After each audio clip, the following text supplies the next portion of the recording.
We're solving problem 23 from the 2020 F equals MA exam A. Steve determines the spring length constant K of a spring by applying a force F to it and measuring the change in length delta X. The tools he uses to measure F and change in X both have a constant absolute uncertainty leading to an uncertainty in K of delta Ks. If Tiffany measures the same spring constant with the same tools but by using a force that is 5 times larger, what will her uncertainty in K be in terms of delta Ks?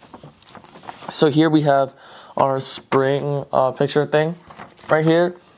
So we theorized that the force is equal to negative Kx, and that K is equal to F over change in X. So by multiplying two unrelated quantities, basically, you will get like that at this point. If you raise n to the nth power, it'll be absolute value n. So at this point, you can say that change in Ks over K, I believe that's the lowercase delta symbol in the Greek alphabet. What Steve measures is this: delta F over F squared plus change in delta X over delta X squared, and then square root the whole thing.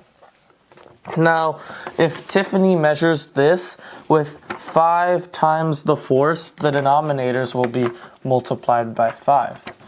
So, therefore, the force would be change in Ks over K, which is change F over 5F squared plus delta change in X over 5 delta X squared,